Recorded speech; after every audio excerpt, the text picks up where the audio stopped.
Hello, bitches. How we all doing today? I'm having a great day. I hope you're having a good one too. For today's topic, we'll be talking about, it's been beat to death, this topic. We're going to talk about the Capitol riots and some of my thoughts on not necessarily the riots themselves, because I've already explained my thoughts on TikTok about them. And if you're wondering, basically, riot bad regardless of person who is doing riot. So I like to keep a very consistent view on everything. So just like I would condemn, or I have condemned in the past, the BLM riots, I'm condemning these riots because riot equals bad, regardless of who's doing them, because it causes people to get hurt. I said that in dummy terms because some people don't fucking understand it, and both people on the right and the left are being horribly inconsistent with how they are viewing riots from either side, and it's really fucking frustrating. But the real topic that I wanted to talk about today and really delve into is the fact that our president, well, not for long, but our current president until I think the 21st, Donald Trump, has been banned off of Twitter.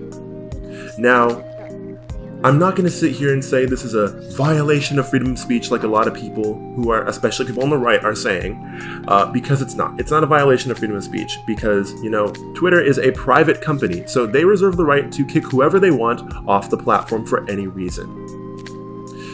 That being said, I do think the way they kicked Donald Trump off Twitter and the reason they're doing it for is a little iffy in their execution. Not necessarily of kicking Trump off, but they seem to be very inconsistent with who they push out this ban to, So in my opinion, Twitter is doing something that I like to call selective judgment. Basically, what they have is a set of rules that they only enforce to certain people when it's convenient to them. So, they banned Trump for the reason of he is inciting violence by promoting these false stories about voter fraud and encouraging people to go out and protest, which ultimately led to a violent riot. Even though he did denounce the violence and say that people shouldn't get violent, they're still saying the rhetoric that he used in, undermining people's confidence in democracy and in our government's voting system. Basically, what they're saying is the fact that Donald Trump is riling people up and making them have less confidence in our democratic system, it's inciting violence because they thought to be an unjust system, stealing an election away. Which, I think is a little bit fair, but at the same time, I think that banning our president, a huge political figure, off of a platform is very dangerous. Because while I don't think this is necessarily, I almost do kind of think it's censorship in a way. But once again, I will say it is their right. It is their right to ban someone they believe broke their community guidelines. They can do that. I'm not arguing that. But I think it sets a very dangerous precedent for the future when it comes to social media banning people off of a site. Basically, the reason why I think that Twitter is doing selective judgment is because of the way that they kind of explain the reason that they kicked Trump off. They said that he was inciting violence, but you can find hundreds of different examples of different people, politicians, inciting violence towards other people, yet they have their platform still on. They still have their account on Twitter. And I think this shows that, Twitter's not so much concerned about enforcing its rules, more so they just wanted to get Trump off of Twitter because they could, and felt they were in the right of doing that. They didn't really care about being equal and honest with their community guidelines. They just wanted to get Trump off of their platform. Because, like it or not, most media is controlled by the left. So they're going to want Trump off of their platform as much as they can. And the way I know this is because, they've spared no time, putting this false information on any of Trump's posts, it may be false or maybe this, that, and the other. They've always fact check him quicker than they do any other politician. Even some stories that come out against opposing political figures, like the whole Joe Biden, Hunter Biden scandal that ended up being true, Twitter literally censored that back in I think that was a month ago now. So I don't think it's outside of the realm of possibility that this is just showing that Twitter has a very, very heavy left-wing bias. Now, let me be fair. Once again, I'm saying Twitter has the right to kick Trump off of the platform if they want to. That is their right. They are a private business. I will be fair in that aspect. But I do think that, considering there's like literal like terrorist organizations on Twitter, there are pedophiles on Twitter, and that there are other politicians who say insightful and violent shit all the time. Like, this is not like Twitter's not being fair with this ruling. They're not being fair with how they punish people or how they kick people off their platform for inciting violence. They're not equal. They're not equal with enforcing their community guidelines. So that's one thing I wanted to say. The second thing I wanted to say is the implications of what this means, because what is happening is Twitter is not only banning Trump off of their platform, they're banning entire right-wing organizations, even ones that are like LGBTQ based, like the Walk Away movement. Literally any organization or many just individuals who have supported Trump in the past or are still supporting Trump now are getting banned off their platform, and I think that's really bad.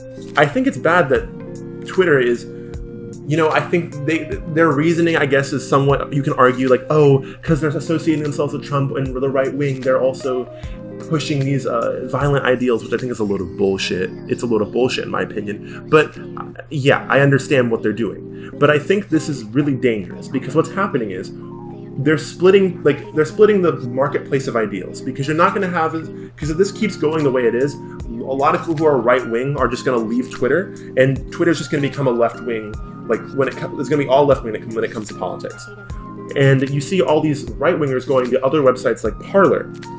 If you don't know what Parler is, it's basically another social media app where a lot of people allowed to talk politics. Their enforcement of community guidelines compared to Twitter is almost nothing. So you can post literally whatever the fuck you want on there. I mean, you can already shit post on Twitter and get away with it if you're not a huge figure, but on Parler, it's like 10 times that. Now, I don't have a Parler account. I'm just going off of what people, like friends, have told me and what I've researched online. But that's how Parler is.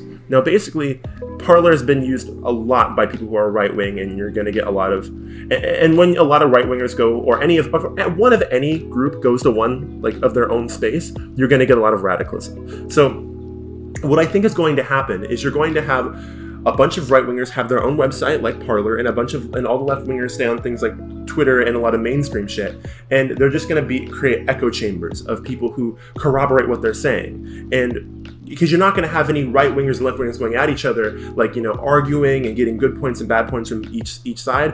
It's just going to have right-wingers and left-wingers in their own little corners, speaking about what they want to talk about with no opposition, and this is going to lead to shit like radicalism, because there's no one no voice of reason to debunk like stupid claims or misinformation on either side. So it's just going to result in a lot of radicalism on both sides, which I think is really dangerous. And I think that Twitter, by eliminating a lot of right-wing voices, is setting a bad precedent, because I can imagine going forward in the future, Twitter's going to find a reason to stifle voices for like reasons that violate their community guidelines. They're going to look for reasons to stifle voices, I feel like, in the future.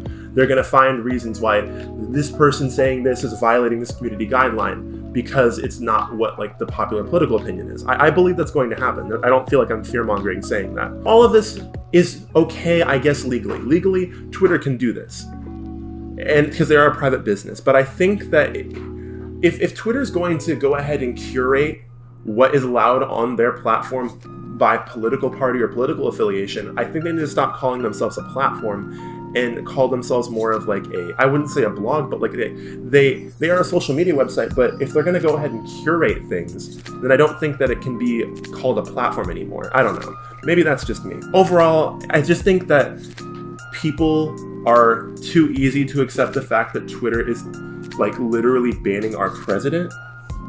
And I think that like it means something a little more scary than a lot of people think. I understand that a lot of what Trump has said has no backing to it, like none at all. And I agree. A lot of the shit that Trump says is absolutely stupid and has no real evidence. Even some of the stuff about voter fraud, I wanted to believe at first, but over the past couple of months, I've seen little to no, pretty much no evidence to show there is widespread voter fraud. So I get what people are saying, that he's spreading misinformation. However, I think the fact, like, misinformation needs to be debunked. And when you have people that will go ahead and blindly believe something all on one platform, like Parler, and they get this misinformation, there's going to be no one to debunk it, no one to challenge it. So say if you have all people who want to believe something on one platform, people are going to say anything, make up fake news, fake stories, and people are going to run with it because they want to believe that, and there is no one on the other side or even on the middle to say, hey, that's not right. So that's what I mean when I say this is going to cause radicalism if we really split up social media by political affiliation, and that's what might happen if Twitter continues doing stuff like this. But yeah, that's just my maybe I'm being a little hyperbolic here, but I think this is a real big concern that I have with tech companies and big social media websites splitting people up by political view and banning people for supporting a certain candidate. I don't think that's good. I think the best place where we can get the best compromise and opinions is when we have people of different political parties talking back and forth. Now, I know Twitter is already a shitstorm and there's not much good conversation going on there, but at least on Twitter you can get a collection of different ideals from different people.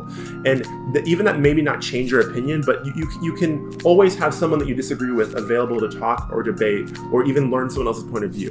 If we eliminate that, that's going to be very dangerous going forward for our country's political balance, because we are already dividing. Our nation's already severely divided. America is the left is drifting further to the left, and the more the left gets lefter, the more the left radicalizes itself, the more that's going to radicalize the right, and we're going to keep splitting apart until we have complete and utter polarization, more than we have now, and that's really dangerous. And I think that what Twitter is doing is exacerbating this problem. Well, anyway, I hope that made sense. Hope you guys enjoyed my thoughts and I didn't talk way too fucking fast. But yeah, if you guys have any comments or any thoughts, definitely hit down in the comments below and I'll respond to them. Not many people, I don't have that many comments yet, so right now I can respond to most of them. But yeah, tell me what you liked about the video, anything you didn't like. That'd be awesome. You can go ahead and subscribe if you haven't already. Thank you so much for watching, and you guys have a fantastic day.